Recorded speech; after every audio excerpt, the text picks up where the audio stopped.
నీకు నా డీటెయిల్స్ ఏం పని పని మేడం నాకు కాల్ చేసినప్పుడు నాకు కాల్ చేసినప్పుడు నాకు కాకపోతే ప్రైమ్ మినిస్టర్కి అవసరం ఉండదు మేడం, నాకే అవసరం ఉంటుంది. లోన్ కట్టడానికి గతి లేదు కానీ డీటెయిల్స్ అడుగుతున్నా.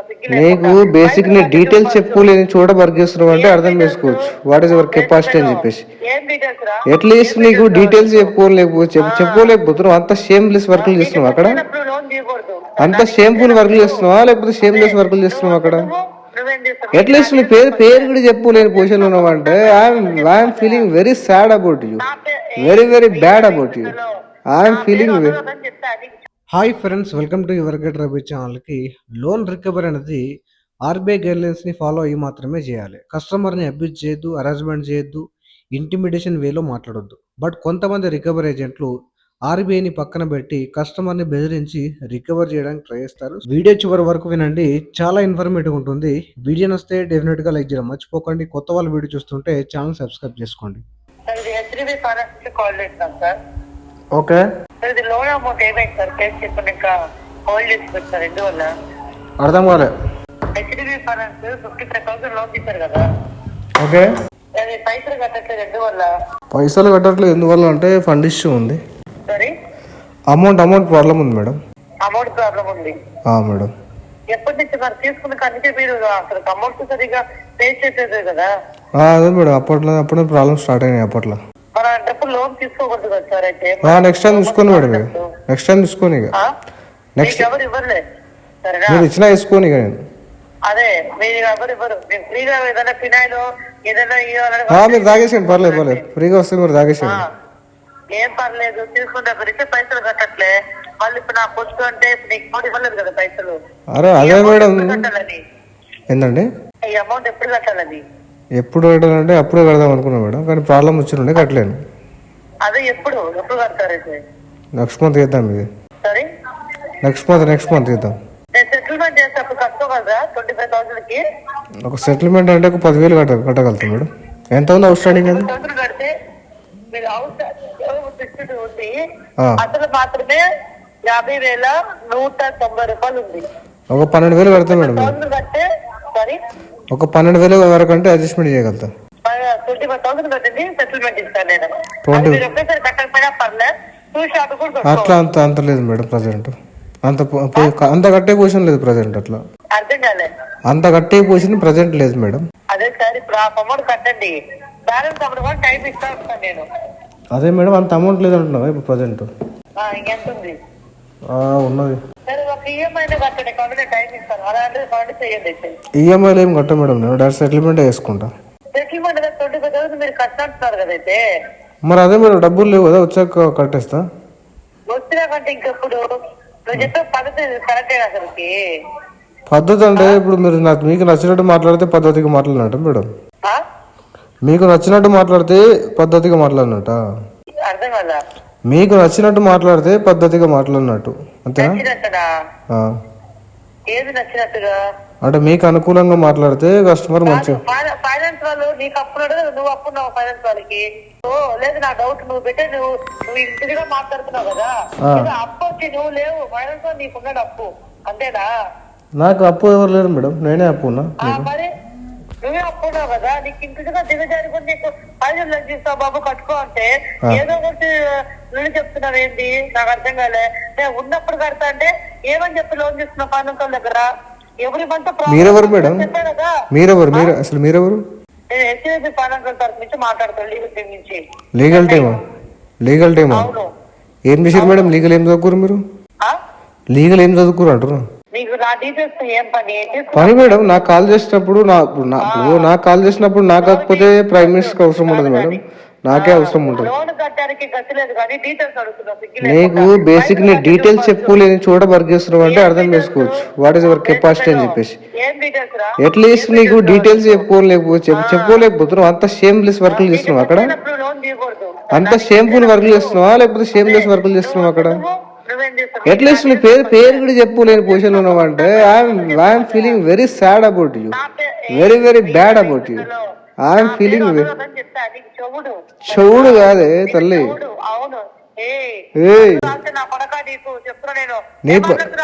నీ పనులు రాకూడదు నేను కూడా చెప్పు, తాగేసి మాట్లాడుతున్నావు నువ్వు. తాగేసి నువ్వు మాట్లాడుతున్నావే, నువ్వు మాట్లాడుతున్నావు తాగేసి. ఫస్ట్ నువ్వు అదే పని చేస్తావు కదా, ఈఎంఐ కట్టేసి ఆ పని చేసి. వినపడుతుంది చెప్పండి. పాకెట్ లోన్ ఏం సార్, పేమెంట్ చేయలేదు. పాకెట్ క్లీ ఒక టైం పడుతుంది సార్ నాకు. సార్ ఇప్పటికే 71 days అయింది సార్ డిలే అయ్యి. ఇంకో 3 months పడుతుంది సార్ నాకు. ఇంకో 3 months పడుతుంది సార్ నాకు. ఫండ్ ఇష్యూ ఉంది. లోన్ అయిపోతుంది సార్. పర్లేదు సార్, అట్లీస్ట్ ఒక ఈఎంఐ పే చేసుకోండి సార్. ప్రజెంట్ కొద్దిగా బిజినెస్ లాస్ అయిపోయింది సార్ అట్లని. ఏం సార్ 3 months అయిపోతానే కూడా ఉన్న పరిస్థితి బాగాలంటే ఎట్లా మీరే చెప్పండి. మీరే చెప్పండి, నేనే చెప్తున్నా కదా చెప్పేది.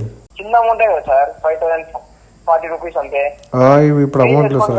రీలోన్ ఇస్తాను 25,000 వరకు. అదే సార్ ఫండ్ ఇష్యూ లేదా, ఫండ్ ఇష్యూ ఉంది అట్లా. ఫండ్ ఇష్యూ ఉంది సార్ అట్లా. ఏంటి సార్ అమౌంట్ ప్రాబ్లం ఉంది. నేను 1-2 months టైం తీసుకుని కట్టేస్తాను. అట్లా సార్ చిన్న అమౌంటే కదా సార్, మీరు పే చేస్తే చిన్న అమౌంటే, బట్ నాకు ఇది ఒకటే కాదు, మల్టిపుల్స్ ఉన్నాయి అట్లా. మల్టిపుల్ బ్యాంక్ లో ఉన్నాయి సార్ నాకు అట్లా. సివిల్ డౌన్ అయిపోతుంది సార్. సివిల్ డౌన్ కాదు సార్, మీకేదో ఇబ్బంది చెప్పి నా సివిల్ డౌన్ అయిపోతే. మీకు వచ్చిన ఇబ్బంది ఏమది నా సివిల్ డౌన్ అయిపోతే. పేమెంట్ చేయండి సార్ మాది. మరి కదా అడగండి కదా మీరు, సివిల్ డౌన్ అయిపోతే మరి పేమెంట్ అడగండి కదా, ఎక్స్ట్రా అడ్వైజ్ అవసరం లేదు నాకు. మరి పేమెంట్ చేయండి సార్. పేమెంట్ కు 1-2 months ఒకటి. ఇంకోటి మా ఫ్రెండ్ గాని కొనుక్కో కాల్ చేసారంట. ఏం సంగతి మరి అది? మా ఫ్రెండ్స్ కి కొంతమందికి కాల్ చేసారంట. అదేంటి మ్యాటర్ అంటున్నా. అటు వాళ్ళకి ఎందుకు కాల్ చేస్తారు కస్టమర్? నా దగ్గర రికార్డింగ్ ఉంది కదా. మీరు ఆల్రెడీ థ్రెటన్ చేసింది, ఈ విధంగా ఫ్రెండ్ కి కాల్ చేసి మాట్లాడింది, నాకు ఫ్రెండ్స్ కి ఫ్యామిలీస్ కి కాల్ చేద్దాం అని చెప్పేసి నాకు మెసేజ్ చేసింది. ఇవన్నీ ఎవరు చేస్తారు? ఇవన్నీ మీరు చేయట్లేదా? ఏం చేస్తారు సార్? చెక్ చేసి ఏం చేస్తారు అంటున్నా. తప్పుగా మాట్లాడితే కేసు ఫైల్ చేస్తాను. ఏం కేసు ఫైల్ చేస్తారా? ఏం కేసు ఫైల్ చేస్తారు? లోన్ కట్టమని అడిగితే అంతకుమించి ఏమైనా అడిగారా? మీరు లోన్ కట్టకపోతే మీ ఫ్రెండ్స్ కి ఫ్యామిలీస్ కి కాల్స్ వెళ్తాయని చెప్పేసి నాకు థ్రెటనింగ్ చేశారు. ఆ మెసేజ్లు ఉన్నాయి. దాని తర్వాత నా ఫ్రెండ్స్ కి కాల్ చేసి కాల్ రికార్డింగ్ ఉంది, కాల్ హిస్టరీ ఉంది. ఓకే, క్లియర్ గా వాళ్ళు ఆల్రెడీ మీరు చెప్పారు కదా ఇందాక పాకెట్లీ అని, దాని గురించి కాల్ చేస్తామని చెప్పేసి కూడా చెప్పారు నాకు. వాళ్ళు తప్పు కదా, అది ఆర్బీఐ ప్రోటోకాల్ మీరు ఫాలో అవ్వాలి. ఆర్బీఐ ప్రోటోకాల్ మీరు ఫాలో అవ్వాలి కదా సార్. అట్లా ఎట్లా చేస్తారు మీరు చెప్పండి. చెప్పండి మీ టీంకి చెప్పండి, అట్లా చేస్తే పేమెంట్ పర్మనెంట్ గా బంద్ అయిపోతుంది అని చెప్పండి. కట్టకపోతే వేరే వాళ్ళ. ఇప్పుడు ఆర్బీఐ రూల్స్ వచ్చింది ఎప్పుడు సార్? ఆర్బీఐ ఇప్పుడు నేను లోన్ కట్టలేకపోతున్నా, రికవర్ చేయాలి, దాన్ని కలెక్షన్ చేయాలి. ఆ కలెక్షన్ చేసేటప్పుడే కదా మీరు ఆర్బీఐ రూల్స్ ఫాలో కావాలి. లోన్ కట్టలేకపోతే పర్సనల్ టైం పీరియడ్ కాస్తా. నేను 10 సంవత్సరాలు కట్టకపోయినా మీరు ప్రోటోకాల్ ఫాలో అవ్వాలి. ప్రోటోకాల్ మీరు ఫాలో అవ్వకపోతే కస్టమర్ ఎందుకు ఫాలో అవుతాడు సార్? చెప్పండి. మీరు ఫాలో అవ్వరు, కస్టమర్ దగ్గరికి నుంచి ఆన్ టైం మటలు అంటారు. మీరు ఫాలో అవుతుంది కదా కస్టమర్ ఫాలో అయ్యేది. నేను అడిగేది ఏంటంటే మీరు వాళ్ళకి ఎట్లా చేస్తారు? నా యొక్క ప్రైవసీని మీరు బ్రీచ్ చేస్తున్నారు కదా. కస్టమర్ ప్రైవసీని బ్రేక్ చేసి ఈ విధంగా చేయడం అనేది కరెక్ట్ కాదు. అది నేను క్లియర్గా చెప్తున్నా, మీకు వెరీ క్లియర్లీ చెప్తున్నా. మీరు ఇంకోసారి వేరే వాళ్ళకి కాల్ చేస్తే మాత్రం పేమెంట్ మొత్తం అయిపోతుంది.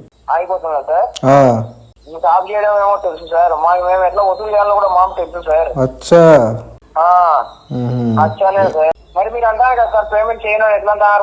పేమెంట్ చేయనని చెప్పలేదు నేను స్టార్టింగ్ నుంచి. మీరు కాల్ వినండి, టైం తీసుకొని అవును సార్, మీ అవసరం అయిపోయింది. అప్పుడు తీసుకున్నప్పుడు మీ పనులు జరిగిపోయాయి. మీ వర్క్ అయిపోయిన అమౌంట్ పే చేయాలి కదా. పే చేస్తాను చెప్తున్నా కదా. 1-2 months టైం తీసుకొని 1-2 months టైం తీసుకొని చేస్తాను చెప్తున్నా సార్. ఏందో రూల్స్ రెగ్యులేషన్స్ అని మాకు చెప్తారు. మళ్ళీ రూల్స్ రెగ్యులేషన్స్ మీరు ఫాలో అవ్వట్లేదు కాబట్టి మీకు చెప్తున్నా. ఫాలో అయితే మీకు చెప్పాల్సిన అవసరం నాకు లేదు. మీరు పేమెంట్ చేస్తే అన్ని ఏమవుతాం సార్? పేమెంట్ మీరు పక్కన పెట్టండి సార్. పేమెంట్ గురించి మీరు మాట్లాడకండి. ఫస్ట్ ఆఫ్ ఆల్ నాకు యాక్చువల్గా ఎవరు కాల్ చేసారో కనుక్కోండి. నేను ఆల్రెడీ ట్విట్టర్లో లింక్డ్ఇన్లో కంప్లైంట్ రైజ్ చేసిన. ఆ లింకులు కూడా మీకు షేర్ చేస్తా. First find that person, take action, then ask payment. ఓకేనా?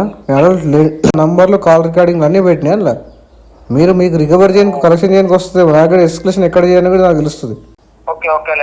1-2 months దాకా నాకు డిఎండి పెట్టండి కేసులో. 1-2 months డిఎండి పెట్టండి కేసులో. ఓకే, నువ్వు గదే ఎక్స్ట్రా మాట్లాడకంటున్నా బైసాబ్. నీకేం చేత? నువ్వు ఎంబీబీఎస్ డాక్టర్ అనుకుంటున్నావు నువ్వు? ఏమన్నా రికవర్ ఏజెంట్ గా నువ్వు కూడా? నువ్వేదైనా ఎంబీబీఎస్ డాక్టర్ అనుకుంటున్నావా? ఏదో నీట్ క్రాక్ చేసి పోయినట్టు మాట్లాడుతున్నావు. ఫోన్ తీసుకొని కూర్చొని మాట్లాడుతున్నావు. నీకు చేత కాకనే కదా కన్నా పోయి జాయిన్ అయింది నువ్వు. పద్ధతి చాలా ఇంకా నేను చాలా పద్ధతిగా మాట్లాడుతున్నా. ఎట్లున్నది? నేను పద్ధతి తప్పితే నువ్వు ఫోన్ పెట్టేస్తావు. అర్థమైందా? నేను పద్ధతి తప్పితే నువ్వు ఫోన్ పెట్టేస్తావు అంటున్నా. నేను చాలా పద్ధతిగా మాట్లాడుతున్నావు కాబట్టి ఫోన్ మాట్లాడుతున్నావు నువ్వు. అర్థమైందా? అదే చెప్తున్నా. చేతగా అని చెప్పట్లేదు, నీకు చాలా చేతగా అయిపోతుంది. నువ్వు చెప్తున్నావు కదా పెద్ద పెద్ద ఎగ్జామ్లు గేటు నీట్ రానికి. ఏం పేరు నీ పేరు? ఏం పేరు నీ పేరు? ఏం పేరు చెప్పండి మీది? ఏం పేరు మీది చెప్పండి? ఏం పేరు మీది? నరేషా? గణేషా? డిఆర్ఏ చేసినావా గణేష్? నువ్వు డిఆర్ఏ చేసినావా? డిఆర్ఏ చేసినావా అంటున్నా గణేష్. చేయలేదా? ఎట్లా మరి రికవరీ ఎట్లా ఇస్తున్నావు? నువ్వు ఎలిజిబిలిటీ లేదు కానీ కలెక్షన్ చేయడానికి. నా క్వాలిఫికేషనా? నా క్వాలిఫికేషన్ చెప్తే నువ్వు ఫోన్ పెట్టేస్తావు. అచ్చా, అదే చెప్తున్నా కదా నీకేం చేతన అవుతుంది. నువ్వేం పొడిచి పడేస్తున్నావు జీవితంలో చెప్పు కదా. చక్కగా CV ఇవ్వమంటే ఆ పేజీలో అయిపోతుంది నీ CV మొత్తం తిప్పి కొడితే. అది నీ క్వాలిఫికేషన్. నువ్వు నాతో మాట్లాడుతున్నావా? కొత్త కంపెనీలో ఇంటర్వ్యూకి పోతే CV ఇవ్వమంటే ఒక్క పేజీకి నిండదు నీ CV. అట్లా ఉంటుంది అనేది. కొత్త కంపెనీలో జాబ్ జాయినింగ్కి పోతే రెజ్యూమ్ ఇవ్వమంటే ఆ పేజీ కూడా కాదు ఇది రెజ్యూమ్. అది నీ క్వాలిఫికేషన్. నువ్వు నా క్వాలిఫికేషన్ కూడా అడుగుతున్నావు. నువ్వు డిఆర్ఏ చేయలేవు. నువ్వు ఎలిజిబిలిటీ లేదు కానీ రికవరీ చేయడానికి కలెక్షన్ చేయడానికి. డూ నాట్ డిస్టర్బ్ పెట్టేసి 2 months. అదే చెప్తున్నావు కదా నువ్వు. ఎందుకు పెట్టాలి బ్రదర్ అంటే నా దగ్గర డబ్బులు లేవు, నాకు టైం పడుతుంది. ఎగ్జాక్ట్లీ అగ్రిమెంట్ బ్రేక్ అయిపోయింది. ఫర్దర్ గా ఏముందో అది చేయాలి కదా. ఫర్దర్ గా అగ్రిమెంట్ లో ఉంది. అగ్రిమెంట్ లో ఏముంది మీరే చేయకపోతే నన్ను ఎట్లా ఏమంటారు? మీకు ఫర్దర్ గా అన్నప్పుడు మీకు తెలిసి కదా లోన్ తీసుకున్నప్పుడు నా ఇచ్చేసి నిధిలో ఉంది. అవును సార్, అగ్రిమెంట్ ప్రకారం మీరు పక్కలో కాల్ చేయదు కదా. మీరు పక్కలో కాల్ చేసిన మరి అగ్రిమెంట్ ఫుల్ఫిల్ చేయమని నన్ను అంటున్నారు. మీరు చెప్పేదేనండి బ్రదర్, మీరు చెప్పేదేనండి బ్రదర్. ఇప్పుడు మీరు ఫిబ్రవరి 9, మార్చి 11 2 లేట్ చేశారు. ఓకేనా? అయ్యాని అమౌంట్ లా 10,000 20,000 కాదు. పెనాల్టీతో కలుపుకుని 5,000 అయింది. కావాలంటే పెనాల్టీ రిమూవ్ చేస్తాను. ప్రిన్సిపల్ అమౌంట్ కట్టుకోండి, క్లోజ్ చేసుకోండి. నేను ఏమంటున్నా మీకు అర్థమవుతుందా? టోటల్ పెండింగ్ ఎంత ఉంది?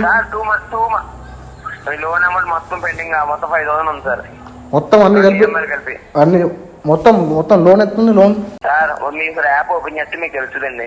అరే మీరు చెప్పండి సార్. సిస్టమ్ ఉంది కదా, మీరు సిస్టమ్ ఇచ్చారా లేదా? మీకు డిఆర్ఏ లేదా సిస్టమ్ ఇవ్వలేరా? సిస్టమ్ ఇచ్చారు మీకు. యాప్ ఓపెన్ చేస్తే మీకు కూడా తెలుస్తుంది కదా. యాప్ డిలీట్ చేసిన నేను. డిలీట్ ఇన్స్టాల్ చేయండి సార్. నెట్ బ్యాలెన్స్ లేదు నాకు. నెట్ బ్యాలెన్స్ లేకపోతే వైఫై లేదు మాట్లాడుకోండి సార్. వైఫై గట్లేదు సార్. వైఫై గట్లు పెట్టలేదు. అదే సార్ మీరు రూల్స్ అన్ని మాట్లాడుతున్నారు కదా సార్. రూల్స్ అన్ని పెట్టుకుంది మాట్లాడుకోనికే సార్. సార్ ఒకసారి మీరు కొంచెం పెట్టుకోండి సార్. మీరు నాకు వేరే వాళ్ళకి కాల్స్ ఎట్లా చేసి చెప్పండి నాకు. ఫస్ట్ ఆఫ్ ఆల్ మీతో మాట్లాడుతున్నాను కదా సార్. నేను ఏమంటున్నా, మీరు నాకు 3rd person కాల్ చేశారు. నా దగ్గర సాలిడ్ ఎవిడెన్స్ ఉంది. మీరు ఎట్లా చేశారు చెప్పండి నాకు. ఫస్ట్ ఆఫ్ ఆల్ మీరు వేరే వాళ్ళకి కాల్ చేసినట్టు నా దగ్గర ప్రూఫ్ ఉంది. కాల్ రికార్డింగ్ ఉంది, కాల్ హిస్టరీ ఉంది. ఆ కాల్ ఎక్కడికి వచ్చింది చెక్ అయిపోతుంది కదా. మాకు పెండింగ్ ఉండనివ్వండి. మరి ప్రాబ్లం ఏంది? పెండింగ్ ఉండనివ్వండి. ఏమైతుంది? పెండింగ్ ఉండదు సార్. ప్రాబ్లం లేదు. పెండింగ్ ఉండదు కదా. చెప్పండి.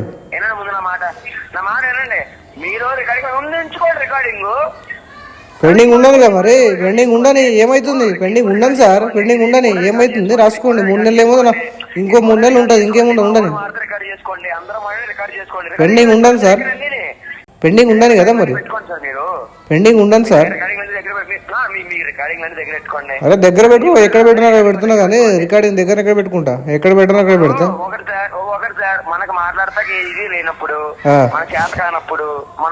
ఒకటి అదే చెప్తున్నా కదా. నాకు చాలా చేతన అవుతుంది. మీ ఇంట్లో పంపిస్తావు మరి. అదే అంటున్నా కదా. ఒకసారి పంపి మరి చూపిస్తుంది కదా. అదే చెప్తున్నా. నువ్వు ఇంటికి పంపి కదా చూపిస్తా ఏం చేతన అవుతుందో. మళ్ళీ ఇంటికి వెళ్ళారు కదా, తిరిగి వెళ్ళారు ఇక అప్పుడు తెలుస్తుంది అరే బాబు ఈ కస్టమర్ చాలా చదన అయిపోతుంది ఇంకోసారి పంపిద్దాం అనుకుంటావు కదా. అదే చెప్తున్నా, ఫస్ట్ ఆఫ్ ఆల్ లేదు, సెకండ్ ఆఫ్ ఆల్ లేదు, చెప్పి అర్థమైందా? నువ్వు ఆల్రెడీ క్యాలీఫ్లవర్లో మాట్లాడుతున్నప్పుడే స్టార్టింగ్ కాల్లో నీకు ఇవ్వాల్సింది, కానీ కొద్దిసేపు మాట్లాడినా కాబట్టి నువ్వు ఇట్లా మాట్లాడుతావు అంతేనా? You are not at all following RBI guidelines. Okay, you are not even DRA qualified candidate. You are doing collection. You don't have any authority to do collection. You are not a DRA holder. How can I speak with you? I am not willing to speak with you. You are not a DRA holder. You don't have any qualification to speak with me. నీకు DRA లేదని చెప్పినావు sir, DRA లేదన్నప్పుడే కథం అయిపోయింది. నీకు DRA లేకుండా నీకు agency ఎట్లా ఏర్ చేసుకుంది? నువ్వు ఎట్లా కాల్ చేస్తున్నావు నాకు? డిఆర్ఏ చక్కగా చదువుకుంటే పాస్ అయిపోతే నాకు కస్టమర్ తోడు ఎట్లా మాత్రం తెలుస్తుండే. ఇంగ్లీష్ పక్కన పెట్టు, నేర్పిస్తా. అవసరం ఉంటే రా ఇంటికి, అర్థమైందా? నువ్వు కూడా రా ఇంటికి, నేర్పిస్తా. లేదంటే ఒకటి యూట్యూబ్ లో క్లాసులు నేను ఇంగ్లీష్ గురించి మాట్లాడుతున్నావు, ఇష్యూ మాట్లాడంటే ఇంగ్లీష్ గురించి మాట్లాడుతావు. అదే కదా ఇష్యూ మాట్లాడమంటే ఇంగ్లీష్ గురించి మాట్లాడతావు. ఇష్యూ ఏంది? పక్కోడికి కాల్సి వెళ్ళినాయి, ఎందుకు వెళ్ళినాయి దాని గురించి అడ్రస్ చేయను మ్యాటర్. రెస్పాండ్ అవ్వలేదా? నా దగ్గర 100 కాల్స్ ఉన్నాయి, మీ కాల్స్ ఎక్కువ వస్తున్నాయి నాకు, అర్థమైందా? అన్ని రికార్డింగ్ నా దగ్గర ఉన్నాయి. నేను ఈ 1 month లో 2 months లో ఎన్ని కాల్స్ మాట్లాడినో ప్రతి ఒక్క రికార్డింగ్ నా దగ్గర ఉంది. వాయిస్ నాకు వెరీ క్లియర్ గా ఉంది, ఇష్యూ ఏం లేదు. సో విన్నారు కదా ఫ్రెండ్స్, రికవర్ ఏజెంట్లు ఆర్బీఐ గైడ్లైన్స్ని ఫాలో అయ్యి సో మాట్లాడితే సో మీరు కూడా అలాగే మాట్లాడండి. లేదు ఆర్బీఐ గైడ్లైన్స్ని బ్రీచ్ చేసి అబ్యూజివ్ లాంగ్వేజ్లో మాట్లాడితే సో అకార్డింగ్లీ మీరు డీల్ చేయండి. So no issue. మనీ ఉంటే పే చేయండి. సో పే చేయడానికి ట్రై చేయండి. కావాల్సిన మొత్తం లోన్ డిఫాల్ట్ చేయకండి. వీడియో వస్తే లైక్ చేయండి ఫ్రెండ్స్. మరిన్ని ఇలాంటి వీడియోస్ కోసం నా యొక్క ఛానల్ సబ్స్క్రైబ్ చేసుకోండి. Thank you.